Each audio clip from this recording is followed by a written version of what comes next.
Welcome back to Simply Money. As promised, I'm going to be updating us on the SCHD 2025 reconstitution.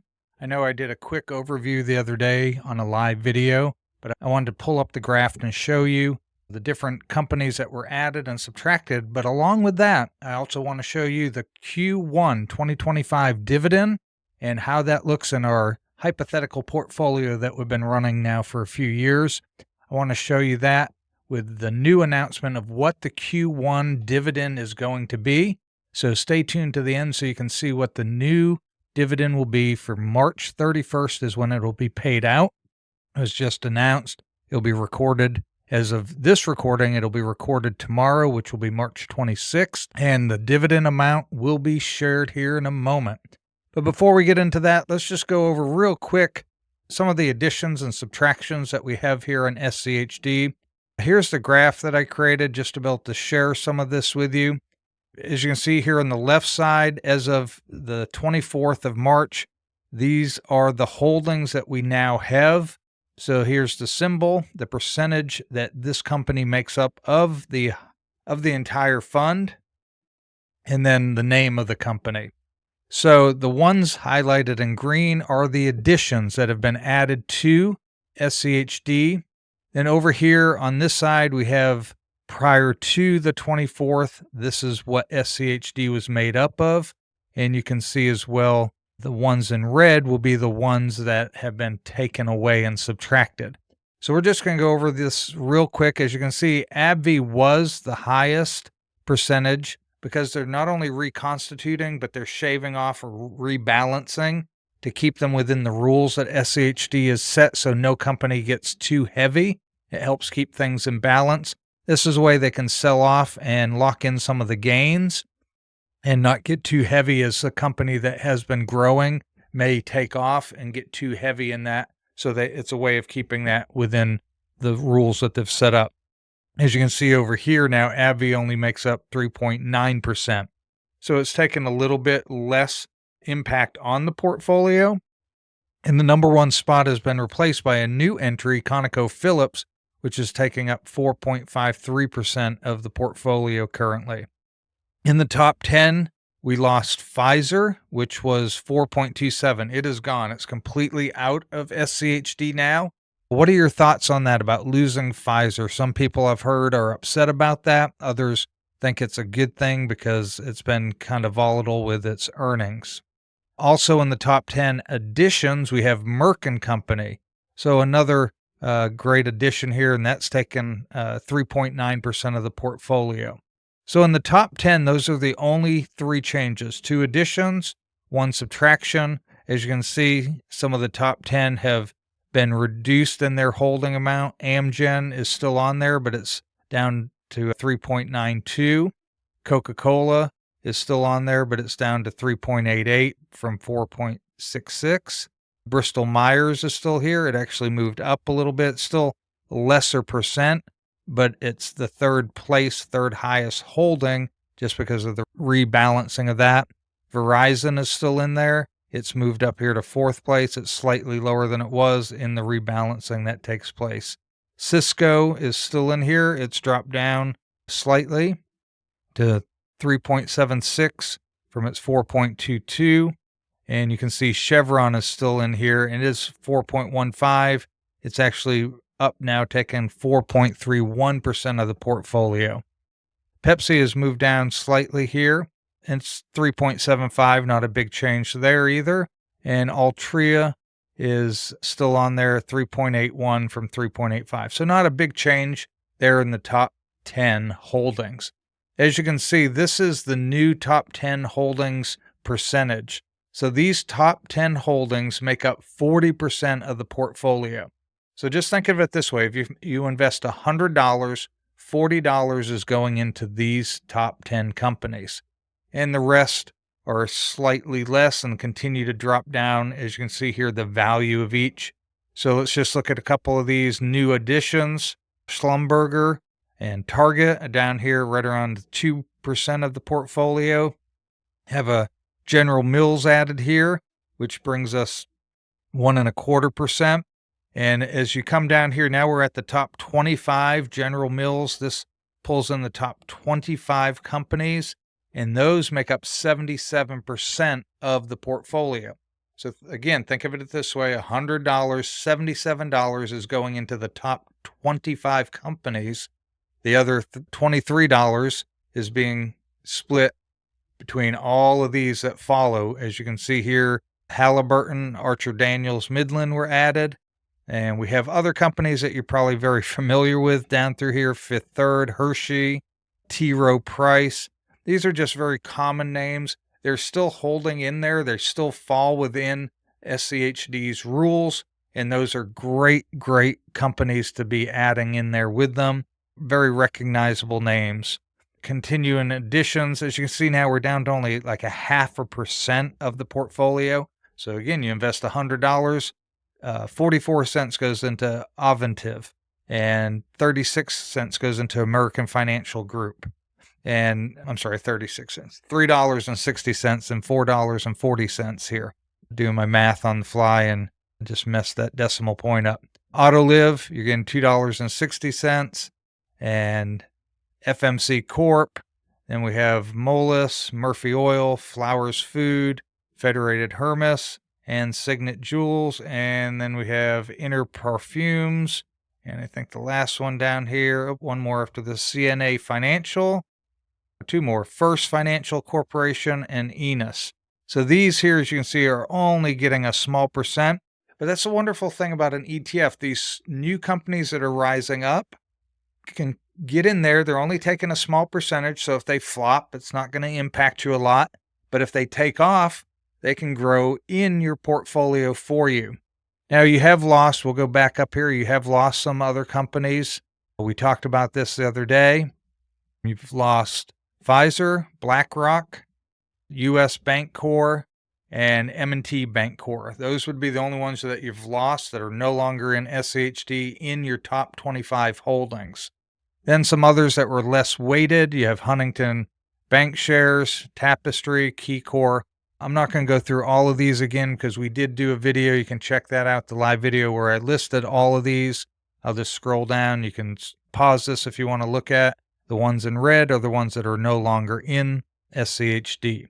Now, that being said, this is just, again, a quick recap of some of the new funds that are added, some of the funds that are taken away.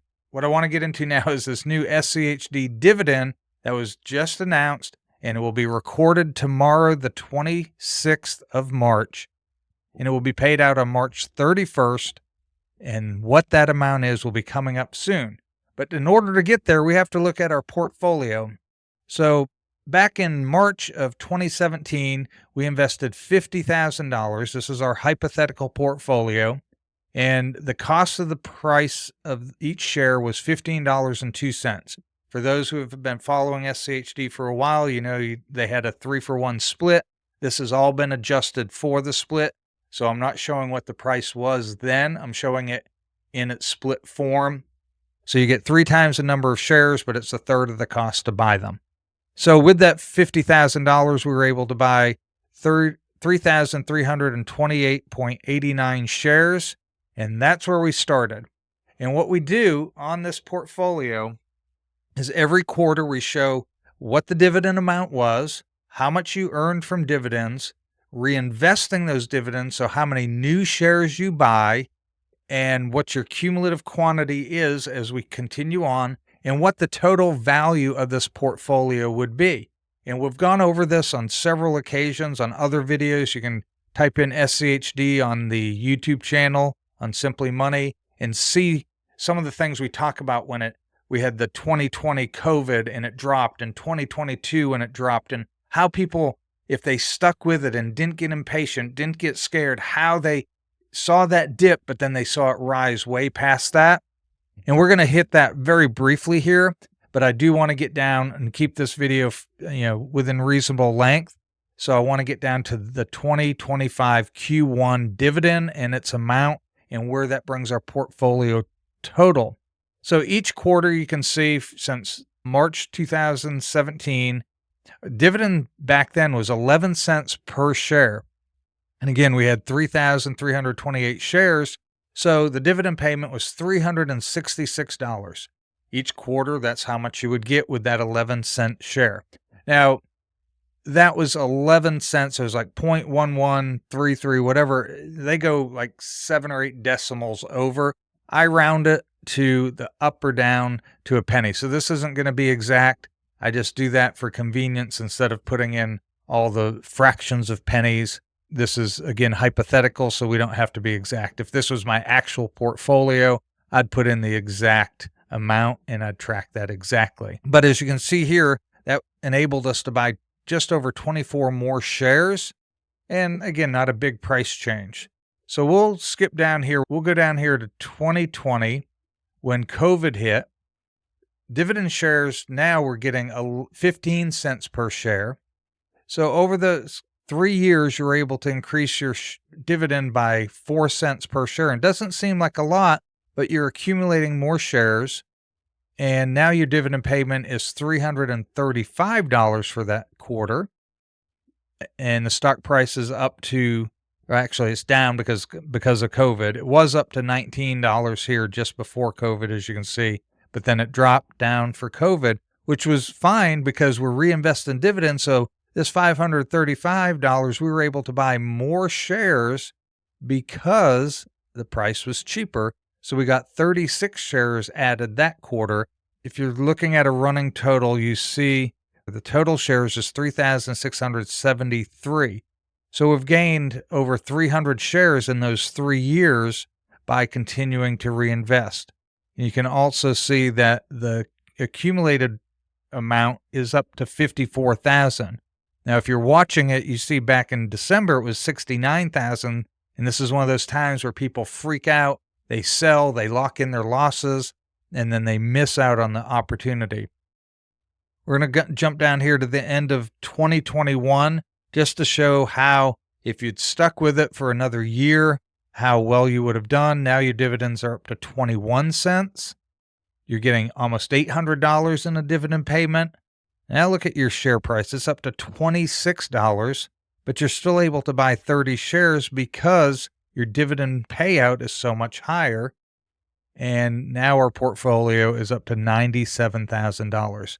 So from 2017 to the end of 2021, you have increased your portfolio is $101,000. You've increased your investment by $50,000. You've doubled your investment. That's a great return on investment in those 4 years. I would take that for every 4 years, doubling my investment. I'll take that anytime.